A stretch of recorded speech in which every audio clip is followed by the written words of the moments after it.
بسم اللہ الرحمن الرحیم۔ السلام علیکم۔ ایم جی ایچ اسٹوڈیو کے ساتھ جڑے رہنے کا شکریہ۔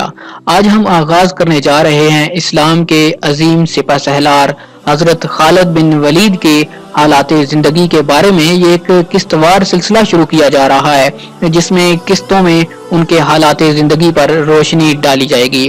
حضرت خالد بن ولید غیر معمولی پر اسرار شخصیت تھے جن کی ظاہری اور باطنی قوتوں نے انسانیت کو غرتۂ حیرت میں ڈال دیا تھا۔ فوجی نقطۂ نظر سے دیکھا جائے تو انسانی عقل ماننے کو تیار نہیں ہوتی کہ عرب کے ریگزاروں سے نکلنے کے بعد مجاہدین اسلام نے 3 سال کے مختصر ترین عرصے کے اندر عراق اور شام یعنی فارسی اور رومی جو اس وقت کی عظیم سلطنتیں تھی ان کو شکست دے کر یہ تمام علاقے سلطنت اسلامیہ میں شامل کر لیے تھے، اور ان ساری فتوحات میں اہم ترین کردار سیف اللہ حضرت خالد بن ولید کا تھا۔ مجھے سخت افسوس ہے کہ میں ایک بوڑھے اونٹ کی طرح جان دے رہا ہوں۔ مجھے سخت شرمندگی ہے کہ میں میدان جنگ میں شہید نہیں ہو سکا، اور اللہ قیامت تک کبھی کسی بزدل کو سکون اور اطمینان نہ دے۔ دوستو، یہ افسوس اس مجاہد کا ہے جس کو اللہ کے رسول صلی اللہ علیہ وسلم نے سیف اللہ کا لقب دیا۔ ان کے وجود کا کوئی حصہ ایسا نہ تھا کہ جس پر تیر، تلوار، نیزے یا خنجر کے زخموں کے نشانات نہ ہوں۔ انہوں نے 100 سے زائد گھمسان کی جنگوں میں حصہ لیا اور کبھی کسی جنگ میں شکست نہیں کھائی۔ ان کے نام ہی سے ایرانی اور رومی سلطنتوں پر دہشت طاری ہو جایا کرتی تھی۔ اپنی موت کے وقت میدان جنگ میں شہادت نہ پانے پر انہوں نے یہ کلمات افسوس کی حالت میں کہے۔ اس پر ان کی زوجہ نے ان کو تسلی دی کہ خالد، آپ شرمسار نہ ہوں۔ آپ کو جب اللہ کے رسول صلی اللہ علیہ وسلم نے سیف اللہ یعنی اللہ کی تلوار کا لقب دے دیا ہے تو اس کا مطلب ہی یہ ہے کہ اب یہ سیف اللہ یعنی اللہ کی تلوار میدان جنگ میں کسی کافر کے ہاتھوں نہیں کٹ سکتی۔ آپ کے نصیب میں شہادت نہیں تھی۔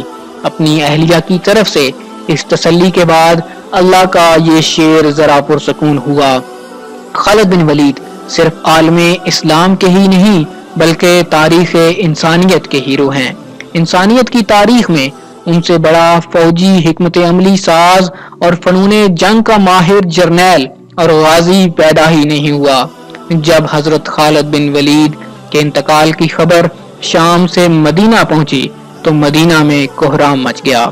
سیدنا عمر رضی اللہ تعالی عنہ پہلے تو لوگوں کو منع کرنے کی کوشش کرتے رہے، لیکن جب معلوم ہوا کہ ابو سلیمان یعنی خالد بن ولید کی یہ کنیت تھی، ان کی وفات کی خبر ہے، تو پھر وہ بھی خاموش ہو گئے۔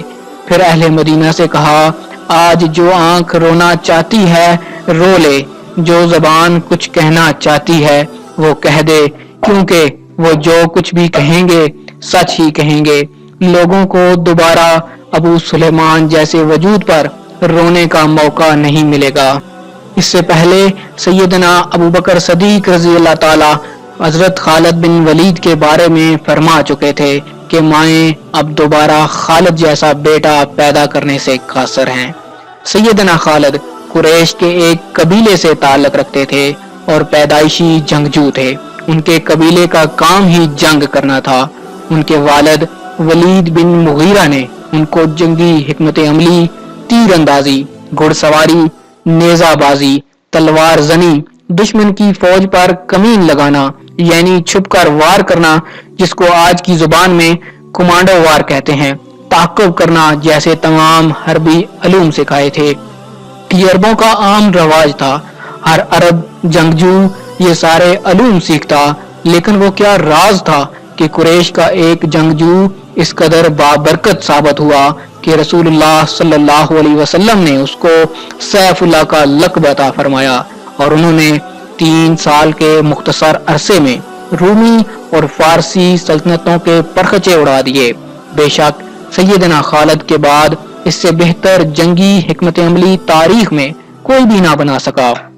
آنے والی صدیوں میں ہر تہذیب کے سپہ سالار سیدنا خالد بن ولید رضی اللہ تعالیٰ کی جنگی حکمت عملی کا مطالعہ کرتے، اس پر عمل کرتے اور اس کے مطابق اپنی عسکری منصوبہ بندی کرتے۔ اس میں کوئی شبہ نہیں کہ سیدنا خالد ایک پیدائشی سپہ سالار تھے، مگر حقیقت یہ ہے کہ ان کے حیرت انگیز تاریخی کارناموں کے پیچھے سیدنا رسول اللہ صلی اللہ علیہ وسلم کی دعا اور برکت شامل تھی۔ ایک مرتبہ جب حج کے موقع پر حضور اکرم صلی اللہ علیہ وسلم نے اپنے بال مبارک تراشوائے تو سیدنا خالد بن ولید رضی اللہ تعالیٰ عنہ نے وہ بال مبارک اٹھا لیے۔ رسول اللہ صلی اللہ علیہ وسلم نے ان سے پوچھا، خالد یہ کس لیے؟ سعادت مندی سے جواب دیا، یا رسول اللہ آپ کے بال مبارک میرے پاس رہیں گے تو انشاءاللہ ان کی برکت سے میں ہر جنگ میں فتح پاؤں گا۔ رسول اللہ صلی اللہ علیہ وسلم نے فرمایا، ہاں یہ بال تمہارے پاس رہیں گے، میری دعا بھی تمہارے ساتھ رہے گی اور انشاءاللہ تم ہر جنگ میں فتح پاؤ گے۔ مسلمانوں کا میدان جنگ میں حضرت خالد بن ولید سے پہلا تعارف اس وقت ہوا جب غزوہ احد میں خالد بن ولید کفار کی طرف سے لڑنے کے لیے میدان میں آئے۔ اس وقت آپ ایمان نہیں لائے تھے اور کفار کے اضافی گھڑ سوار دستے کے سربراہ تھے۔ غزوہ احد میں حضور کریم صلی اللہ علیہ وسلم نے 50 تیر انداز ایک پہاڑی چوٹی پر متعین فرما دیے اور ان کو حکم دیا کہ جنگ کا جو مرضی نتیجہ نکلے آپ کو اپنی جگہ نہیں چھوڑنی۔ یہ 50 تیر انداز حضور کریم صلی اللہ علیہ وسلم نے سیدنا خالد کے گھڑ سوار دستے کو دیکھ کر ہی متعین کیے تھے کہ جو پہاڑ کی ایک جانب سے مسلمانوں پر حملہ آور ہو سکتے تھے۔ غزوہ احد میں جب مسلمانوں کو کامیابی نصیب ہونے لگی اور دشمن پسپا ہونے لگے تو مال غنیمت جمع کرنے کا سلسلہ شروع ہو گیا۔ ان 50 تیر اندازوں میں سے اکثر نے حکم عدولی کی اور جنگ کا پانسا مسلمانوں کے حق میں پلٹتا دیکھ کر اپنا مورچہ چھوڑ دیا اور نیچے اتر آئے۔ خالد کی عقابی نگاہوں نے یہ کمزوری تاڑ لی اور اس سے بھرپور فائدہ اٹھایا۔ کفار کی گھڑ سوار فوج کو موقع مل گیا کہ مسلمانوں پر پشت سے حملہ کر سکیں۔ کفار کے اس حملے کے نتیجے میں جس کی قیادت خالد کر رہے تھے 70 صحابہ کرام رضی اللہ تعالی عنہم شہید ہوئے۔ یہ مسلمانوں کے لیے ایک بہت شدید چوٹ تھی۔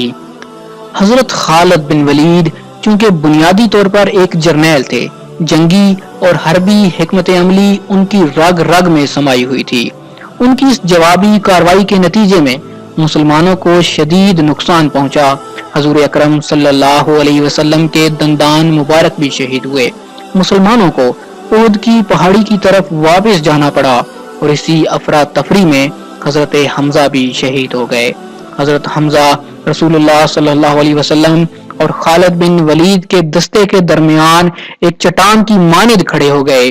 یوں انہوں نے مسلمانوں اور نبی کریم صلی اللہ علیہ وسلم کو موقع دیا کہ وہ محفوظ مقام یعنی احد کی پہاڑی پر چڑھ سکیں، مگر سیدنا حمزہ رضی اللہ تعالی عنہ حضور کریم صلی اللہ علیہ وسلم کو بچاتے ہوئے خود شہادت کے مرتبے پر فائز ہو گئے۔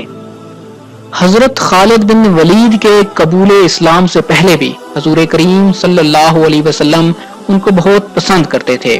جب حضور صلی اللہ علیہ وسلم کے سامنے جناب خالد کی تعریف کی جاتی تو حضور فرمایا کرتے تھے کہ یہ خصوصیت جس شخص میں ہوگی وہ ضرور اسلام قبول کرے گا۔ جس طرح آپ صلی اللہ علیہ وسلم نے سیدنا عمر بن خطاب رضی اللہ تعالیٰ عنہ کے بارے میں قبول اسلام کی دعا فرمائی تھی، اسی طرح خالد رضی اللہ تعالیٰ عنہ کے بارے میں بھی حضور صلی اللہ علیہ وسلم کی خواہش تھی کہ وہ اسلام قبول کر لیں، کیونکہ ان صلاحیتوں کے حامل مجاہد، جنگجو اور جانباز کی اسلام کو اشد ضرورت تھی۔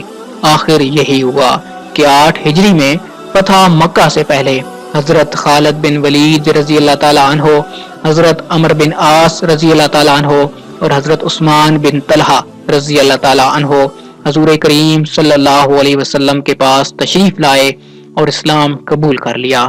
تب حضور کریم صلی اللہ علیہ وسلم نے بہت خوشی کے ساتھ فرمایا کہ اے لوگو، مکہ نے اپنے جگر گوشے تمہارے دامن میں ڈال دیے ہیں۔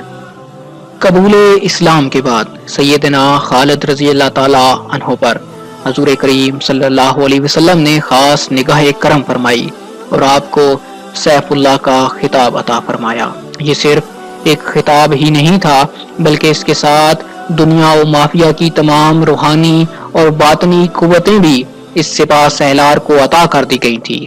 خالد بن ولید رضی اللہ تعالیٰ عنہ نے حضور کریم صلی اللہ علیہ وسلم سے فرمایا کہ زمانہ جاہلیت میں مجھ سے جو غلطیاں اور کوتاہیاں ہوئی ہیں میں ان کی مغفرت طلب کرتا ہوں۔ رسول اللہ صلی اللہ علیہ وسلم نے ان کو بشارت دی کہ تمہارے پچھلے سارے گناہ معاف کر دیے گئے ہیں۔ اس کے بعد خالد رضی اللہ تعالیٰ عنہ نے عہد کیا کہ اب ان کی تلوار حضور کریم صلی اللہ علیہ وسلم کی ہم رکابی میں ہی بے نیام رہے گی اور وہ دین کی سربلندی کے لیے ہی جہاد کریں گے، اور اس میں کوئی شبہ نہیں کہ پھر انہوں نے سیف اللہ ہونے کا حق ادا کر دیا۔ اسلام کے عظیم سپہ سالار خالد بن ولید کے حالات زندگی کی دوسری قسط آپ اگلی ویڈیو میں ملاحظہ فرمائیں۔